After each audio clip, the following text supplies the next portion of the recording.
हमने इन इक्वेशंस को पूरा अंडरस्टैंड किया कि अप डाउनवर्ड मोशन के लिए ये इक्वेशंस आती है, कैसे आती है पिछला लेक्चर, और अपवर्ड मोशन के लिए फिर ये इक्वेशंस आपके पास आती हैं। और अगर किसी nth सेकंड के लिए कितना डिस्टेंस, कितना हाइट कवर हुआ है, उसके लिए फिर हमने मुख्तसर तौर पर n-5 वाला इक्वेशन लिखा था। ठीक है। इन इक्वेशन, ये जो आपको 6-7 इक्वेशन नज़र आ रहे हैं, ऑलमोस्ट जितने भी हार्ड, सेमी हार्ड और इजी क्वेश्चंस हैं जो इंशाल्लाह आपको फिज़िकल क्लासेस में प्रोवाइड की जाएगी उन क्वेश्चंस को सॉल्व करने के लिए, तो वो तमाम के तमाम क्वेश्चंस इन्हीं इक्वेशन से ही सॉल्व होते हैं। ठीक है। मैं चाहूँगा हमारे पास इजी क्वेश्चन पर मैं ज़्यादा फोकस नहीं रखूँगा। जैसे कि अगर आपसे ये कहा जाए कि एक बाल है जिसको नीचे उतारा गया और वो ज़मीन पर पहुँचते हुए 5 सेकंड टाइम लेता है, तो बताओ उसकी हाइट कितनी होगी। हमें टाइम दिया गया है, हम हाइट मालूम कर सकते हैं। या अगर हमें ये कहा जाए कि जब आप उस बाल को छोड़ देते हो तो ज़मीन तक पहुँचते हुए वो इसने बिलफर्ज 50 मीटर हाइट कवर किया, तो उसकी फाइनल वेलोसिटी क्या होगी। तो देखो हाइट दिया गया है, 2gh तीनों मालूम हो गया, तो vf आप कैलकुलेट कर सकते हो। समझ रहे बात। और ये चीज़ बार बार प्रैक्टिस करते रहने से होगा। मैं इस टॉपिक में इंशाल्लाह कुछ ऐसे क्वेश्चन को टच करने लगा हूँ जो आपको लगता है कि बहुत मुश्किल है, जिनकी अंडरस्टैंडिंग बच्चों को बहुत तंग करती है। हम उन टाइप्स के क्वेश्चंस को इंशाल्लाह यहाँ पर डिस्कस करने वाले हैं, और इंशाल्लाह आपको अंदाज़ा हो जाएगा कि हम इन इक्वेशन से कहीं भी नहीं जाएंगे। हमारी पूरी अंडरस्टैंडिंग, चाहे बहुत मुश्किल क्वेश्चन के लिए हो, चाहे इजी क्वेश्चन के लिए हो, वो बस इन्हीं इक्वेशन को राइट टाइम पर इस्तेमाल करना होगा। ठीक है। तो इस टाइप के हमारे पास कुछ क्वेश्चन है। मैं पहले कल वाले एक क्वेश्चन के ऊपर बात करता हूँ। जैसे आपसे कहा गया कि एक बॉडी को किसी हाइट पर गिराया गया और वो 3 सेकंड में नीचे पहुंच रहा है, तो बताओ वो कितने हाइट है, यानी उस बॉडी की, उस टावर की हाइट कितनी है। 3 सेकंड में उसने कितनी हाइट कवर की, कितना डिस्टेंस कवर किया। ये तो एक सिंपल क्वेश्चन हमने कल पढ़ा था इसके बारे में। आप कहेंगे h is equal to half G, h is equal to 1/2, G की वैल्यू 10 है और t की वैल्यू आपके पास 3, और 3 के ऊपर क्या आ रहा है, स्क्वायर है। तो आप क्या कहेंगे, 2 1 2, 5 2 10, 5 मल्टीप्लाई बाई 3 का स्क्वायर क्या आता है, 9। तो हाइट कितना आया, 45 मीटर आया। समझ रहे। तो उस बॉडी ने 3 सेकंड में 45 मीटर की हाइट कवर कर ली। और अगर ये कहा जाता हाइट इन 3rd सेकंड, कि उसने 3 सेकंड में कितनी हाइट कवर कर ली है, तो हम कहेंगे उसके लिए फिर सिंपल सा ये फार्मूला हमने लिखा था। हम कहेंगे Sn is equal to 10n minus 5। हम कहेंगे Sn, n कौन सा सेकंड, 3rd सेकंड, तो 10 की जगह 10 लिखा, मल्टीप्लाई बाय n कौन सा सेकंड है, 3rd, माइनस 5। आपके पास क्या आएगा, 10 3 30 माइनस 5। तो आपको पता है 30 माइनस 5 कितना बनेगा, ये 25 मीटर। तो उसने सिर्फ पहले सेकंड में जितना भी कवर किया, दूसरे सेकंड में जितना भी कवर किया है, सेकंड सेकंड फर्स्ट सेकंड, उसने 3rd सेकंड में उसने कितना कवर किया, 25 मीटर। इसका मतलब यह है 45 से 25 मीटर निकाले, कितना बचेगा, 20 मीटर। तो वो जो 20 मीटर है बाकी फर्स्ट और सेकंड में कवर किया है। आपको पता है कि पहले सेकंड में जब आप निकालते तो वो 5 मीटर आएगा, और दूसरे सेकंड में कितना आएगा, 15 मीटर। तो 5, 15 और 25, ये 45 बन गया। सिर्फ एक प्रैक्टिस क्वेश्चन था, हमने कल वैसे इस पर टॉपिक पढ़ा हुआ। हम आते हैं अपने क्वेश्चन की तरफ। ये तो हमारे पास एक ये हो गया। ठीक है। हम अपने क्वेश्चन की तरफ आते हैं, और अपना क्वेश्चन क्या है हमारा,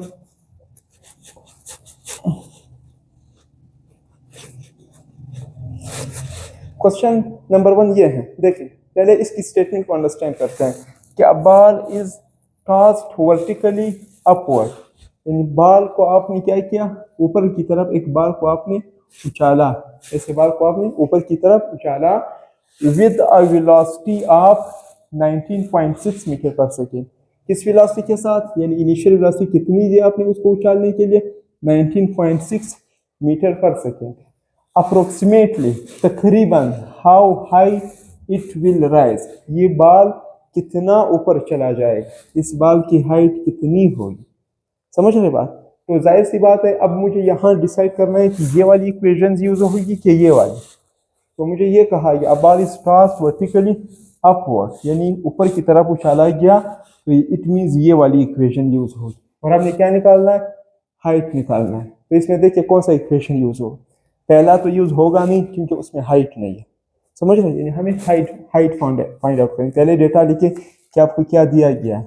देखो मुझे इनिशियल वेलोसिटी दी गई है कितनी है, 19.6 है, तो मुझे ग्रेविटी की वैल्यू पता है कितनी है, almost 9.8 metre per second square. अब आप कहेंगे कि सर कुछ केसेस में आप 9.8 लेते हैं, कुछ केसेस में आप 10 मीटर पर सेकेंड स्क्वायर लेते हैं, ऐसा क्यों करते हैं, तो मैं आपको बता देता हूँ। ठीक, यहाँ पर देख ये चीज़ होगी आपके पास फाइंड आउट, तो मैं यहाँ पर देखता हूँ वी आई और जी कहाँ पर है और हमें फाइंड आउट क्या करना है, एच। तो ये देखिए ये एच इधर फाइंड आउट करना है, तो इसमें वी आई और जी दोनों मौजूद है, लेकिन हमें टाइम नहीं दिया है, टाइम गिवन नहीं है। इट मीन्स हम ये इक्वेशन भी तो यूज नहीं कर सकते, ये इक्वेशन भी यूज नहीं कर सकते, ये नीचे वाला इक्वेशन हम यूज कर सकते हैं क्योंकि हमें आपके पास हाइट दिया गया, समझ रहे बात, और हाइट हमें मालूम करना है, सॉरी हाइट मालूम करना है और वी आई की वैल्यू हमें दी गई है। तो मैं क्या कहूँगा, यूजिंग ये वाला इक्वेशन, तो आप क्या कहेंगे सोल्यूशन में, ये वाली इक्वेशन पर आप आ जाए।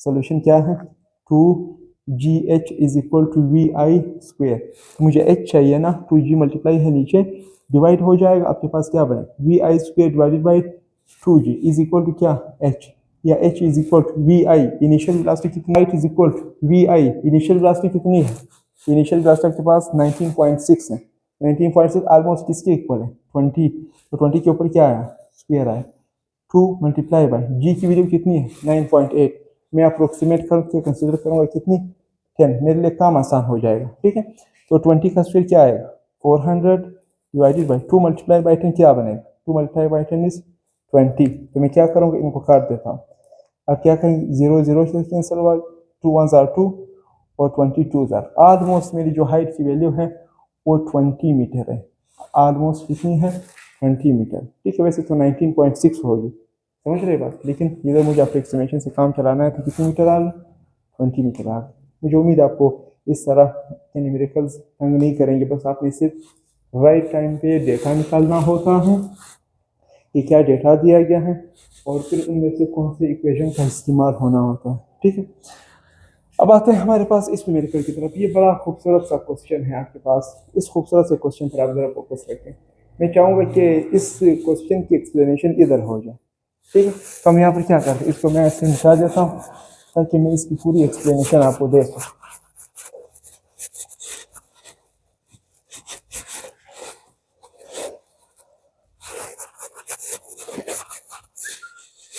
देखें क्वेश्चन क्या है, क्वेश्चन ये है, मैं चाहूँगा आप लोग प्लीज़ वीडियो पॉज करके इस तरह के क्वेश्चन को सॉल्व करने की कोशिश करें। देखें हमारे पास क्या कहा जा रहा है, displacement time graph of a ball throne upward, यानी एक बॉल है, एक बॉल है, आपने इस बॉल को यहाँ से थ्रो किया, इस बॉल को आपने ऐसे ऐसे यहाँ से थ्रो किया, तो वो बॉल यहाँ तक पहुँचा, वापस पहुँचने के बाद इधर वापस आया, समझ रहे बात। तो वो कह रहा है कि उस बॉल को जो आप थ्रो करते हो इनिशियल पोजीशन से वापस जब ये आएगा फाइनल पोजीशन पर, तो उसके लिए जो डिस्प्लेसमेंट टाइम ग्राफ है वो यही है। डिस्प्लेसमेंट टाइम ग्राफ एक उछाले गए बॉल के लिए ये होगा। आप मुझे बताएं ऐसा क्यों होगा, पहले मैं आपको ये एक्सप्लेन कर दूं फिर क्वेश्चन पर आऊँगा। ठीक है, और ये बड़ा इंपॉर्टेंट क्वेश्चन, इस क्वेश्चन के जरिए से आपको बहुत सारी क्लियरेंस मिल जाएगी मजीद आपको ग्रेविटी के क्वेश्चन को सॉल्व करने के लिए। यानी पहले मैं ये जानने में इंटरेस्टेड हूँ कि जो आपके पास डिस्प्लेसमेंट और टाइम ग्राफ है ये क्या इस तरह आता है कि नहीं आता। तो इस तरह देखिएगा, जब ये इनिशियल पोजीशन पर होता है तो इसकी डिस्प्लेसमेंट जीरो होती है कि नहीं होती, आप कहेंगे जी बिल्कुल सर जीरो होती है। ठीक, जब आप इसको ऐसे उछालते हो तो डिस्प्लेसमेंट इंक्रीज होना स्टार्ट हो जाएगा कि नहीं होगा, हाँ बिल्कुल डिस्प्लेसमेंट इंक्रीज होना स्टार्ट हो जाएगा, समझ रहे। तो जब ये अपनी टॉप हाइट पर पहुंच गया, समझ रहे, वापस जब आएगा किस पोजीशन की तरफ वापस आ रहा है, अपनी इनिशियल पोजीशन की तरफ वापस आ रहा है कि नहीं आ रहा। तो जब ये अपनी इनिशियल पोजीशन की तरफ वापस आ रहा है तो देखिए डिस्प्लेसमेंट कम हो रहा है कि नहीं हो रहा, और होते होते कितना हो जाएगा, ये डिस्प्लेसमेंट इनिशियल पोजीशन से स्टार्ट हुआ था और ये इसका फाइनल पोजीशन है, और इनिशियल पोजीशन फाइनल पोजीशन के इक्वल है। तो जब इनिशियल पोजीशन फाइनल पोजीशन के इक्वल है, आप किसी भी डिस्प्लेसमेंट टाइम ग्राफ को अगर मोशन अंडर ग्रेविटी के लिए ड्रा करते हो तो उसकी वैल्यू आपके पास, हमने डिस्प्लेसमेंट टाइम ग्राफ में ये बात पढ़ी थी कि जब इनिशियल पोजीशन फाइनल पोजीशन के इक्वल होगा तो वहाँ डिस्प्लेसमेंट की वैल्यू क्या होगी, 0 होगी। समझ रहे बात? इस तरह ये आपके पास वापस अपने इनिशियल पोजीशन पर आएगी। ठीक है, अब आप ये मत कहिएगा कि सर नहीं बीच में तो इतना वो है, बीच में तो इतना गैप है, तो ये गैप क्या है? देखो भाई, ये जो डिस्प्लेसमेंट है ये आपके पास वाई एक्सिस के अंदर, समझ रहे बात? तो वाई एक्सिस यहाँ है, ऊपर किया और वापस होते हुए आया, समझ रहे? ये वाई एक्सिस जहाँ से स्टार्ट किया था वहीं पर वापस आया, 0 से स्टार्ट किया था और वापस 0 पे। ये जो बीच में आपको गैप नजर आया ये तो टाइम है, ये तो एक्स एक्सिस में टाइम गुजरा है। जब आप बाल को उछाल रहे थे वो वापस आ रहा था, ये तो टाइम गुजर रहा है। मुझे उम्मीद है इसकी आपको अंडरस्टैंडिंग हो गई कि इस तरह हमारे पास ये डिस्प्लेसमेंट टाइम ग्राफ है, एक उछाले गए ऊपर की तरफ उछाले गए बाल के लिए। ये आपके पास डिस्प्लेसमेंट टाइम ग्राफ ऐसे आपके पास आता है।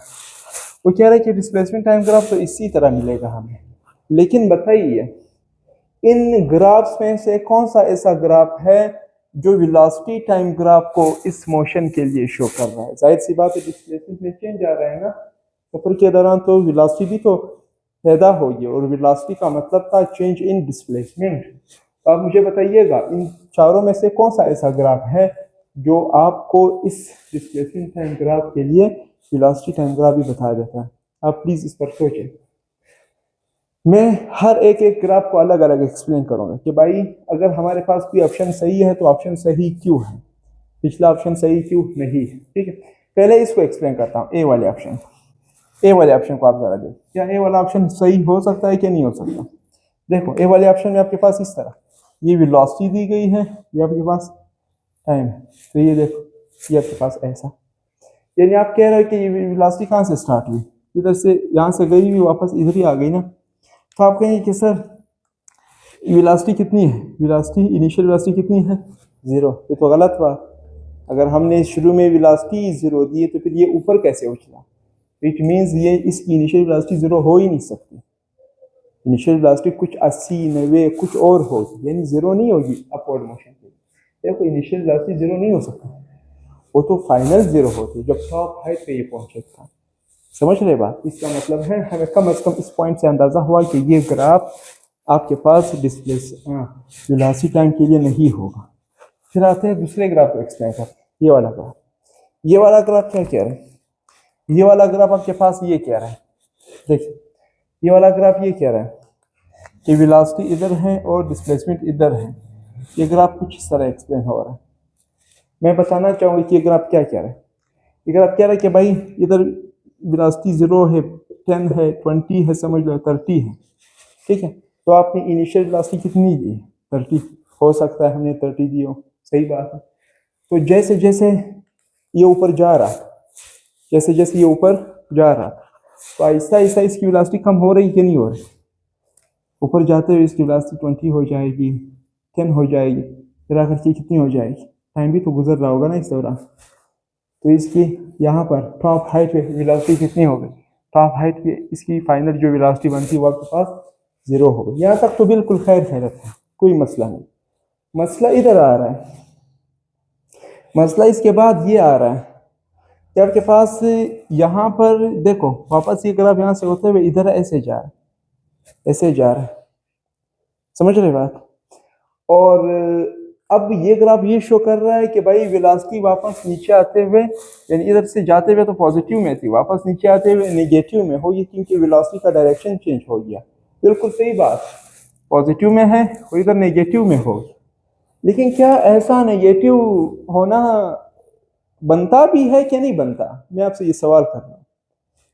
इधर पॉजिटिव है, इधर नेगेटिव है, क्या ऐसा नेगेटिव बनता भी है कि नहीं? तो इसका आंसर है नहीं बनता। क्यों नहीं बनता? इसलिए नहीं बनता, यानी इधर इसमें कुछ है नेगेटिव है लेकिन इस तरह नहीं बनता। क्यों? इसलिए कि आप वेलोसिटी को तो अपनी तरफ से क्या कर रहे हो, शामिल कर रहे हो। यानी आप कह रहे हो कि 0 थी, फिर -10 हो गई, -20 हो गई, -30 हो गई, ये बात आप सही कर रहे हैं। लेकिन आपको टाइम का ख्याल भी तो होना चाहिए। टाइम क्या है? टाइम इधर 1 सेकेंड, 2 सेकेंड, 3 सेकेंड, 4 5 सेकेंड, तो टाइम वापस जाते हुए कम हो रहा है। टाइम वापस जाते हुए क्या हो रहा है, डिक्रीज हो रहा है। क्या ऐसा मुमकिन है? टाइम तो कभी ऐसा मुमकिन नहीं होने देगा। समझ रहे बात? यानी टाइम आपके पास मोशन के दौरान डिक्रीज, यानी टाइम का डिक्रीज होना एक बनता भी नहीं है। समझ रहे बात? यानी हम कहेंगे कि भाई तुम पॉजिटिव में हो, बिल्कुल ठीक हो, तुम नेगेटिव में हो, सही हो, लेकिन तुम्हारा ये जो ग्राफ है ये थोड़ा मसला कर रहा है। मसला क्या है? मसला हमने टाइम को गौर में रखना है कि मोशन के दौरान टाइम तो गुजर रहा होता है, और जब भी टाइम गुजरता है तो टाइम हमेशा इंक्रीज होता है, डिक्रीज कभी भी नहीं हो सकता। समझ रहे बात? इसलिए हमें इस पॉइंट पे यहाँ मसला आ रहा है, तो ये ग्राफ भी आपके पास अप्लीकेबल नहीं होगा। आप इन बातों को दोबारा रिवाइंड करके दोबारा सुनिएगा। चले, मैं चाहूँगा आप ना सुनो इस बात को, जब मैं आंसर आएगा तो आंसर की तरह पता चल जाएगा। देखो, वो जो आपके पास लास्ट वाला ग्राफ आपको बता देता हूँ, ठीक है। पहले डी को देखो। डी में ये कह रहा है कि आपके पास ये जो वेलोसिटी है, ये वेलोसिटी है, और ये क्या है, टाइम। तो आपके पास वेलोसिटी 0 है, तो फिर से वो बात, वेलोसिटी 0 हो ही नहीं सकती, यानी ऐसा ऐसा बढ़ रही है तो मुमकिन ही नहीं। वेलोसिटी मैक्सिमम होती है, फिर मिनिमम, फिर 0 हो जाएगी। ये तो पहले ही 0 बता रहा है, तो ये तो डाउनवर्ड मोशन को तकरीबन रिप्रेजेंट करता है। समझ रहे बात? इस चीज़ का आपको ख्याल होना चाहिए। इट मीन्स ये ग्राफ भी अप्लीकेबल नहीं है। अब आते हैं सी ग्राफ को स्टडी करते हैं। सी ग्राफ को आप जरा देखिए, सी ग्राफ को देखिए। ये आपके पास वेलोसिटी है, ये आपके पास क्या, टाइम। अब आते हैं सी ग्राफ, हमें पूरी अंडरस्टैंडिंग बता देगा। सी ग्राफ ने यह कहा कि बॉडी यहाँ से यहाँ तक आपके पास इनिशियल वेलोसिटी बिल्कुल 30 थी, फिर आहिस्ता आहिस्ता क्या हो गई, 20 हो गई, फिर जाकर के 10 हो गई, फिर जाकर के वेलोसिटी क्या हो गई, 0 हो गई। पॉजिटिव में भी जाते हैं। जब वेलोसिटी 0 हो गई, तो जब ये वापस आ रहा है, वापस आते हुए यहाँ से वेलोसिटी इसकी पॉजिटिव थी, वापस आते हुए क्या होगी, नेगेटिव होगी। नेगेटिव में बढ़नी स्टार्ट हो जाए। नेगेटिव में पहले 0 होगी, फिर आपके पास क्या होगी, 10 होगी, फिर आपके पास क्या होगी, 20 होगी, फिर आपके पास क्या होगी, 30 होगी। तो मैं 10 को अगर रिप्रेजेंट करना चाहूँ तो मैं इधर रिप्रेजेंट करूँगा, क्योंकि टाइम गुजर रहा है। अब मसला क्लियर हुआ? और टाइम पीछे जा रहा है, टाइम का पीछे जाना पॉसिबल ही नहीं है। यहाँ पर देखो, नेगेटिव, फिर आपके पास 20 हो गई, टाइम इधर आ रहा है, फिर 30 हो गई, टाइम इधर आया। तो आपके पास इस दौरान जो ग्राफ बनेगा नेगेटिव वाली वेलोसिटी, वो फिर ऐसा बनेगा। यानी इस वाले ग्राफ में भी नेगेटिव 30 है वेलोसिटी, इस वाले ग्राफ में भी नेगेटिव 30 है वेलोसिटी। मसला एक्स एक्सिस के ऊपर मौजूद टाइम का आ रहा है। यहाँ पर टाइम जाते हुए, नेगेटिव में जाते हुए डिक्रीज हो रहे हैं, और यहाँ पर आगे जाते हुए टाइम बढ़ रहा है। तो हम कहेंगे कि भाई ये हमारे पास वेलोसिटी टाइम ग्राफ होगा जब आपके पास डिस्प्लेसमेंट टाइम ग्राफ ये हो, तो उसका वेलोसिटी टाइम ग्राफ किसी नीचे से उछाले गए बॉडीज के लिए फिर ये आपके पास होगा। मुझे उम्मीद है बात क्लियर हो, ठीक है, कोई टेंशन तो नहीं। अच्छा, अब मैं आपसे एक बड़ा खूबसूरत सा क्वेश्चन पूछना चाहूँगा। देखो, ये तो आपको एक चीज़ इंशाल्लाह क्लियर हो गई होगी, ठीक है। अब क्वेश्चन मुझे आपसे ये है, क्वेश्चन ये है, अगर वो लोग आपसे ये पूछते हैं, आपसे ये पूछते हैं कि ये क्वेश्चन बताइए स्पीड टाइम ग्राफ के लिए, स्पीड टाइम ग्राफ के लिए क्या होगा, कैसा होगा, तो हम कहें कि भाई स्पीड भी बिल्कुल 30 हमने दिया, फिर ऐसा ऐसा स्पीड डिक्रीज हो रहा है, डिक्रीज होते होते क्या हो जाए, 0 हो जाए, फिर वापस स्पीड बढ़ना स्टार्ट हो जाएगा ना, स्पीड वापस बढ़ना स्टार्ट हो जाएगा, किधर तक पहुंचेगा, वापस 30। यानी ये आपके पास कौन सा मोशन, अपवर्ड, नीचे से ऊपर जा रहा है, स्पीड सबसे ज़्यादा है, फिर 20 हो गया, फिर 10 हो गया, फिर 0 हो गया। तो जब ये वापस, मतलब आप नीचे से ऊपर जाए, अब वापस जब डाउन से जब ऊपर से वापस नीचे आ रहा है, तो स्पीड का ऐसा ऐसा फिर वापस बढ़ना स्टार्ट हो जाए। अब आप कहेंगे सर नीचे तो जाइए, नीचे क्यों जाऊँ, क्योंकि स्पीड नेगेटिव हो ही नहीं सकती। स्पीड के टॉपिक में ये बात हमने बहुत तफसील से पढ़ी। स्पीड अपना डायरेक्शन कभी भी नेगेटिव में नहीं ले जाती, स्पीड हमेशा पॉजिटिव ही रहता है। मुझे उम्मीद है आपको ये बात बोले खूबसूरत अंदाज में क्लियर हो। तो आप इस चीज़ का ख्याल रखिएगा कि वो स्पीड और वेलोसिटी पूछ रहा है, स्पीड और टाइम के बारे में पूछ रहा है ग्राफ, या वेलोसिटी और टाइम के ऊपर बात हो रही है। समझ रहे बात? मैं चाहूँगा आप एक्सेलरेशन टाइम ग्राफ इसके लिए निकाल। समझ रहे बात? अब आते हैं हमारे पास ये 2 क्वेश्चंस के बाद हम इंशाल्लाह मजीद बड़े अंडरस्टैंडिंग वाले क्वेश्चंस की तरफ आते हैं। चले भाई, आपके पास क्वेश्चन नंबर 4 और क्वेश्चन नंबर 5 लिखा हुआ है, बहुत खूबसूरत न्यूमेरिकल्स है ये। मैं चाहूँगा आप लोग, जैसे कि आपको फार्मूले भी नज़र आ रहे हैं, न्यूमेरिकल भी नज़र आ रहे हैं और इनके ऑप्शंस भी हैं, आप प्लीज़ वीडियो को स्टॉप करके इनके ऑप्शंस निकालने की कोशिश करें। पहले इसको निकालें और उसके बाद इसको। चले, मुझे उम्मीद है आपने ज़रूर ट्राई किया होगा, ठीक है। अब आपने यहाँ पर कौन सी गलती की है? आपका ऑप्शन क्या आ रहा है? आपका ऑप्शन 10 आ रहा है, वो गलत। समझ रहे बात? अब गलती कहाँ है, इसको मैं अलग से एक्सप्लेन कर देता हूँ। देखो, पहले आप क्वेश्चन को पढ़ते हैं। An object is subjected upward, एक ऑब्जेक्ट को फेंका गया ऊपर की तरफ। ये देखो, ये ऑब्जेक्ट है आपके पास और इसको आपने ऐसे ऊपर फेंका, ठीक है, with a velocity of 100 metre per second. इस वेलोसिटी के साथ इनिशियल वेलोसिटी कितनी दी गई? 100 मीटर पर सेकेंड की वेलोसिटी आपने दे दी। It will strike the ground after, ये जो ऑब्जेक्ट नीचे से ऊपर गया है, समझ रहे, ये कितने टाइम बाद ग्राउंड को स्ट्राइक करेगा, यानी ग्राउंड की तरफ वापस आकर के ग्राउंड को हिट करेगा। यहाँ पर असल बात। अब आप कहेंगे कि सर हमने तो ये पढ़ा था कि इनिशियल वेलोसिटी दी गई है और ग्रेविटी को हम कंसिडर करेंगे 10 मीटर पर सेकेंड स्क्वायर और हमें चाहिए क्या? टाइम चाहिए। तो आप कहेंगे कि सर हमने फार्मूला भी कौन सा अप्लाई किया? अपवर्ड मोशन के लिए टाइम निकालने का फार्मूला ये है, ये वाला फार्मूला था ना। तो आप क्या कहेंगे? आप कहेंगे कि सर हमने क्या किया? सोल्यूशन इज, देखो आप बिल्कुल सही जा रहे हो, उसमें कोई टेंशन नहीं। V i is equal to g t, हमें चाहिए टी, तो t is equal to we i upon g. समझ रहे बात?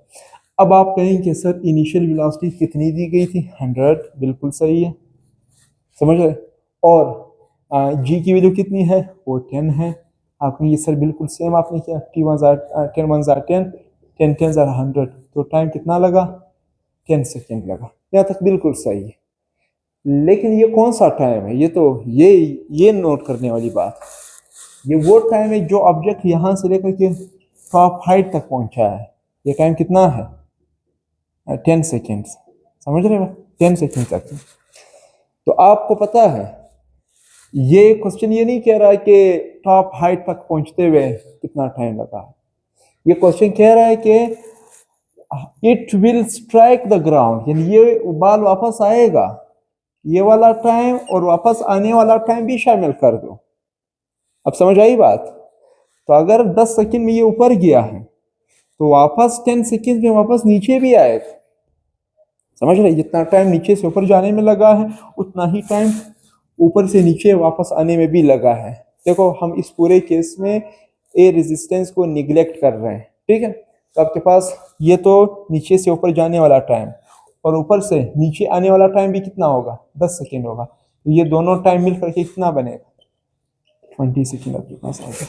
और ये 20 सेकेंड वाला ऑप्शन सही। और ये क्वेश्चन काफ़ी बार एमकेट में आ चुका है। स्टेटमेंट को बहुत ध्यान से आपने अंडरस्टैंड करना है।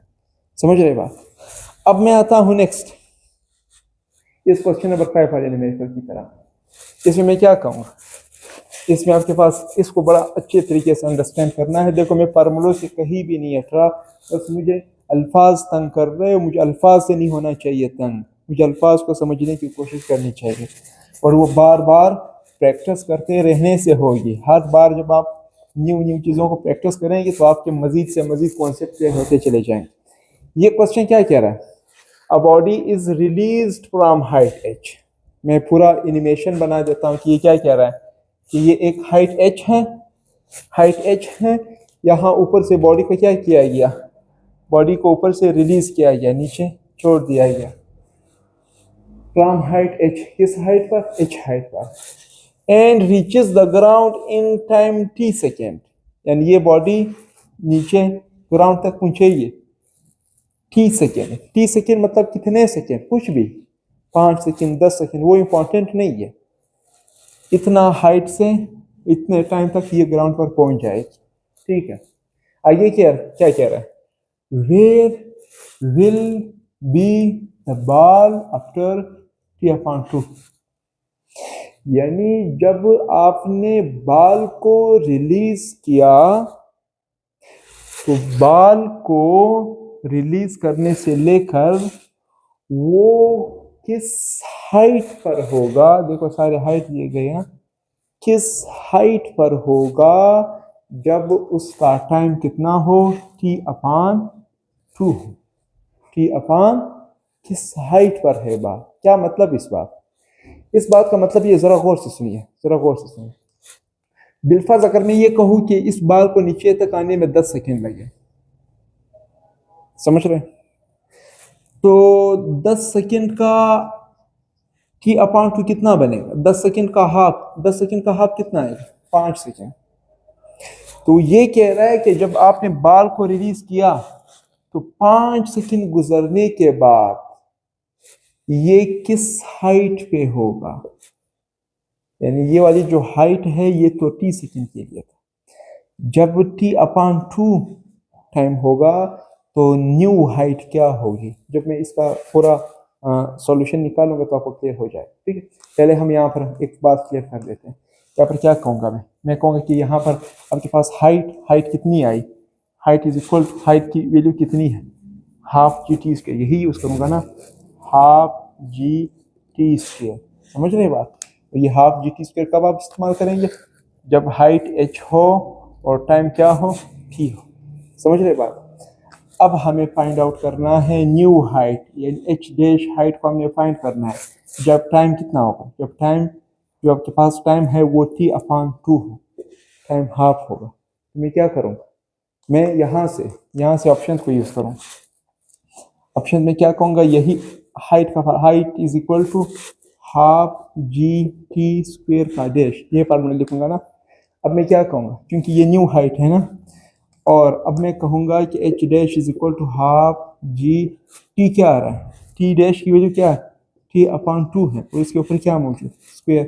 तो हाइट इज इक्वल टू, ये जो न्यू हाइट, हाफ क्या, GT² अपॉन क्या है नीचे, 4 का स्क्वायर, समझ रहे बात। आपके पास क्या आया, ये स्क्वायर t का भी है, ये नीचे 4 का भी। तो जरा एक काम करो, जरा गौर से सुने, ये काम देखे, ये 1/4 लिखा हुआ है ना, मैं 1/4 को एक साइड पर लिखता हूँ। क्या करूँगा मैं यहाँ पर कहूँगा h' is equal to half GT² को एक साथ लिखता हूँ, हाफ GT² को एक साथ लिखूँगा।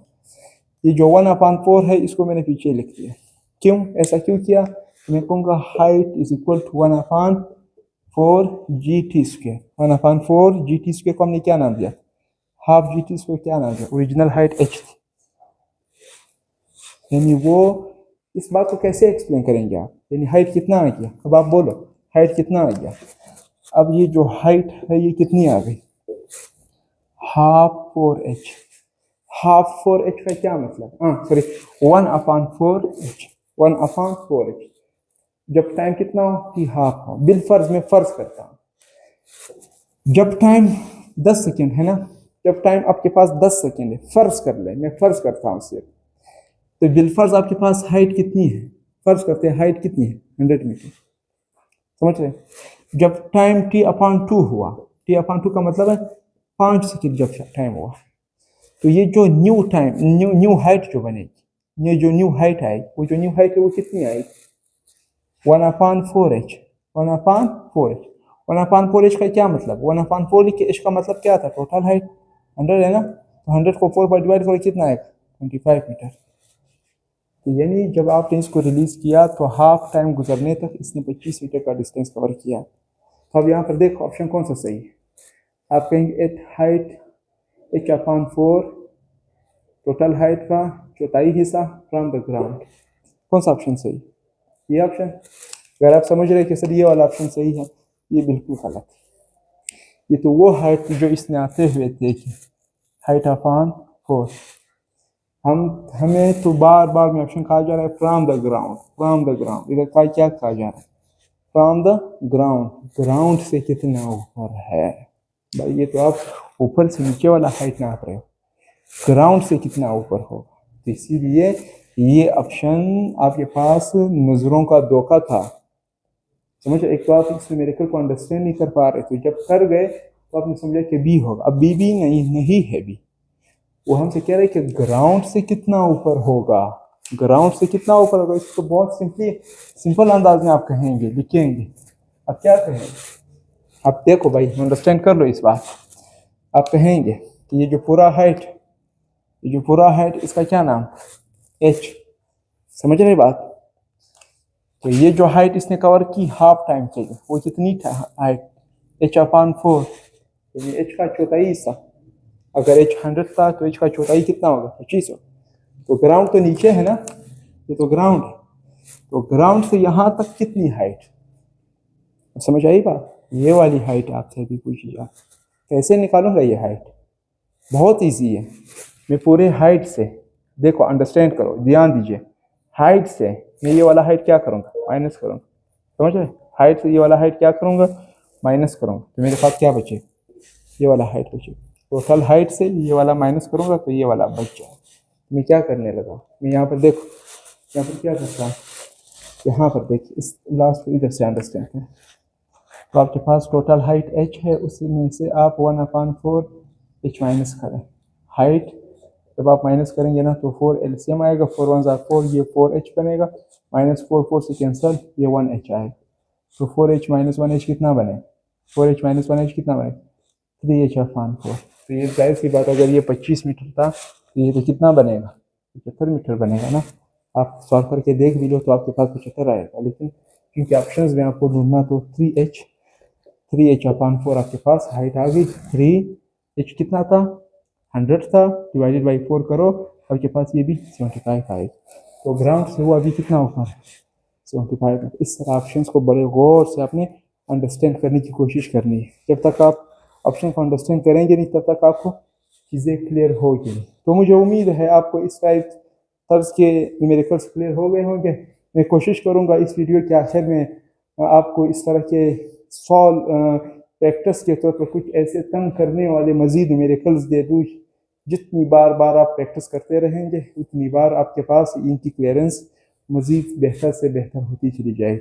तो ये जितने भी क्वेश्चन तकरीबन मैंने करा, ये सब के सब हार्ड कैटेगरी के क्वेश्चन समझे जाते हैं, यानी हार्ड टाइप कुछ भी नहीं है। बस सिर्फ हमारे साथ बार बार पढ़ाया कुछ और जाता है, दिखाया कुछ और जाता है, पूछा कुछ और जाता है। समझ रहे बात। लेकिन हमें स्टेटमेंट को, जब तक हम स्टेटमेंट को समझेंगे नहीं और सही वक्त पर सही फार्मूला इस्तेमाल करेंगे नहीं, तब तक हमें ये चीज़ें क्लियर होगी नहीं, और ये चीज़ें बार बार प्रैक्टिस करते रहने से होगी। तो मुझे उम्मीद है आपको ये लेक्चर भी क्लियर हो गया होगा। इंशाल्लाह हम नेक्स्ट लेक्चर पे जाएंगे। तब तक के लिए आप ये वीडियो शेयर कीजिए, लाइक कीजिए, सब्सक्राइब कीजिए, और सबसे इम्पॉर्टेंट आप सपोर्ट कीजिए। तो आज के लिए इतना ही। इंशाल्लाह फिर आपसे एक नेक्स्ट लेक्चर में मुलाकात होगी। अल्लाह हाफिज़।